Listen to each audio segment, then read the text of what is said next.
Hello and welcome to Horticulture. Today I'm going to deal with gardening issues. Some of them are personal. I don't mean to me, but I mean that affect the person doing the garden, and some of them are issues that happen in the garden. First thing I'm going to talk about today is squirrel damage. The worst thing they do, I think, is they destroy trees. And here's an example. All the bark ripped off. It's not completely ripped off all the way round, but it's all the way up past the first few branches and up to where the branches split off there. They haven't gone all the way around the trunk, there's still this bit, but even so, that's going to severely limit its growth and its life. And if you look up in there, see the bark been stripped all the way up through there, and that one all the way up.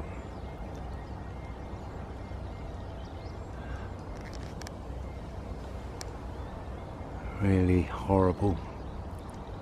Look at that. That's what they do. Basically this space here, the dogwood that's in the centre there, that's been planted since. But in here was an acer that probably was the same height as that magnolia. And the squirrels, overnight, the squirrels just ripped all the bark off. And we're left with this area that we've now filled with various things that we wouldn't have otherwise. The second thing I'm going to talk about is frost damage.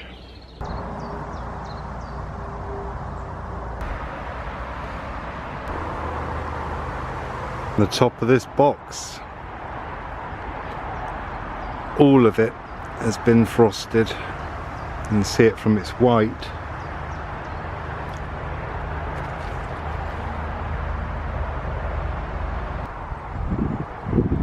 See the damage on here. It would have been lovely today. The colours are amazing in this light, but look how brown that is now. Don't know if you can see the brown on here, but it's now May the 2nd, and 6 days ago there was a massive frost here. Well, not a massive frost, but a frost. And a lot of magnolias got frosted. You can see, look. Right down at the bottom.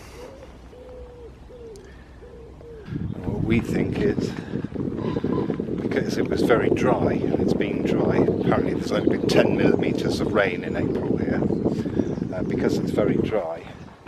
But what's happened, oh yeah, that one's got done as well, so that's all frosted, that's all frosted. Oh yeah, the one behind, and even that one there. This one's not looking too good either. Luckily they'll recover, but it's sad. In fact, even some of these walnuts look like they've got frost too. Yep. Yeah, that walnut has got frosted. We think what it is because the leaves, because it's dry, it's been dry, that what's happening is, even though it's 0 degrees, the water inside, the moisture inside the leaves is what is getting frost, is what's freezing and causing it to be worse. Some acers got hit as well. So it's a bit sad when the garden's about to be open to lots of people.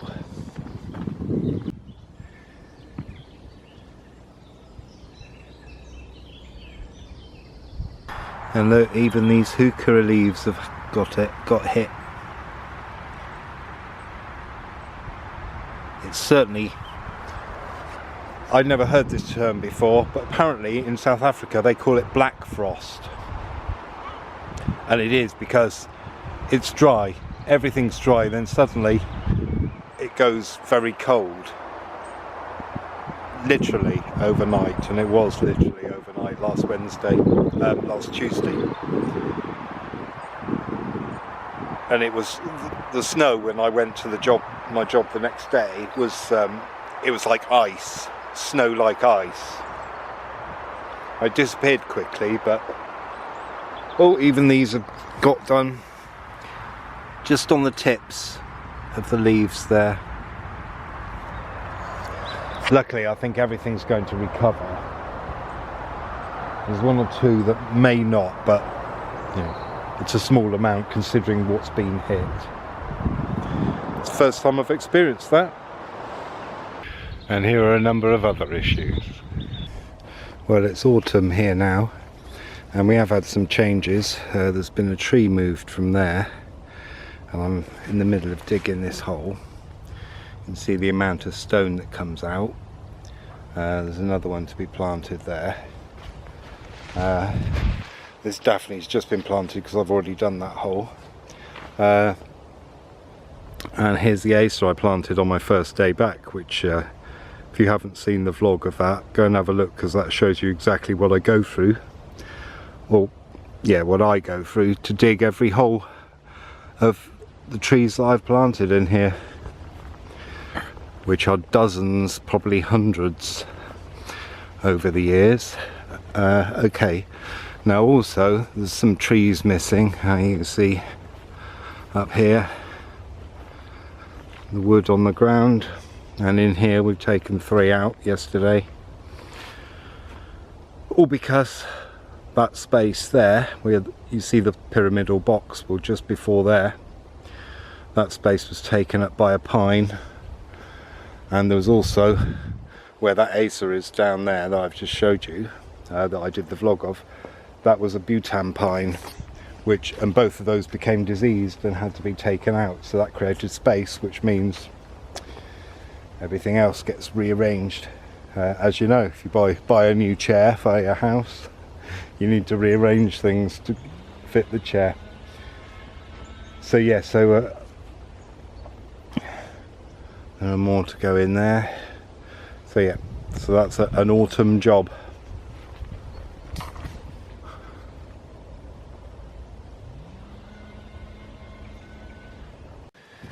Here's an example of the kind of roots that nearly always happen to be under a spot that's been marked to plant a tree.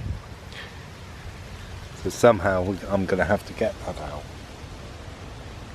I have to squeeze through here, which, okay, I can go through sideways, but not when I'm carrying a shovel or a fork full of manure. Then I have to negotiate through there to go and feed those. And if you see how far we have to go up, look, I got to go and feed that. That's carrying a heavy load in front, and then you've got to walk through here, which not only have you got cut spikes of the bush digging into your back, ripping your clothes possibly, but there's bits of wire digging in and scratching you. It's not like it's a breeze. So yeah, I thought I'd show you that, and maybe I can, if I set the camera up here,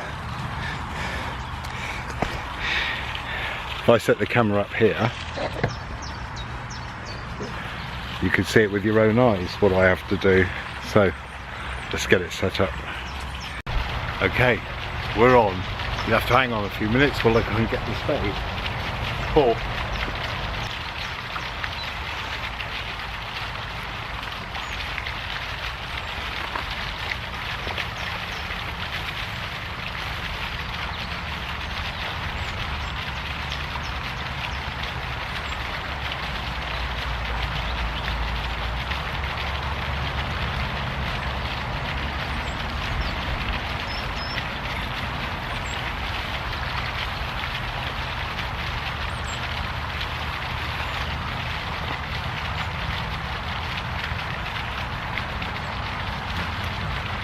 there you go. I hope you caught that because I can't do it again. Now another issue is a slope, especially a muddy slope when it's wet and you're carrying stuff, like all out to here. Now, if you ever have walked on a slippy surface while concentrating on doing something else rather than where you're putting your feet, you'll know just how hard that is. So yeah, so that's another, I don't know what to call it, another one of the real difficulties of gardening. As you can see, I'm a little bit covered up in protection from the wet,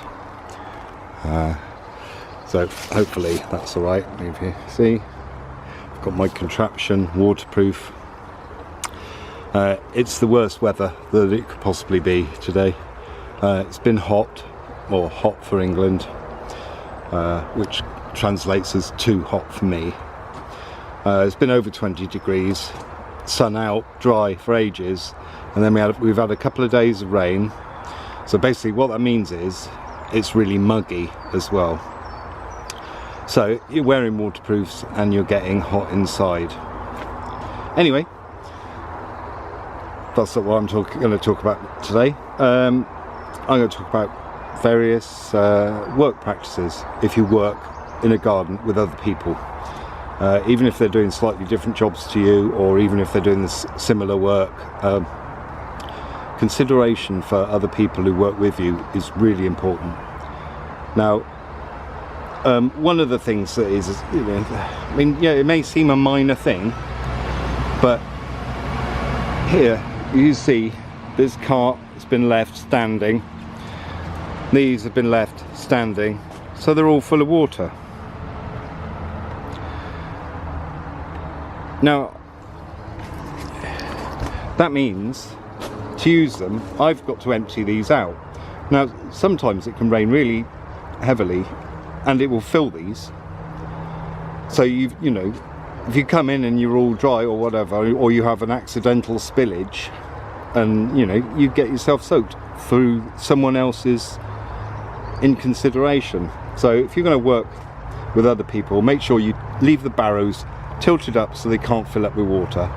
If you've got a barrow full of stuff, empty it so they don't have to go and empty it. I spend a lot of my time here emptying out stuff from barrows or the car or the trailer before I can even start working. And leave, like for example, I'm going to do it now just so you see. And this can get pretty heavy with water. So I'm just going to empty that out and leave it like that. These I'll empty out and then I'll lean them against the wall because I'm going to be using one of these, but I would have quite liked it to have been dry inside. Anyway, so what I might do, I might pick them up now and give them time to dry out. So here they are, all emptied out and propped up safely against the wall so they don't fall. As you can see, they held quite a bit of water, so if you're short of water and it does rain, anything that can collect water is worth storing to you know, to water your plants, containers or whatever. Thanks for watching. Ta-da.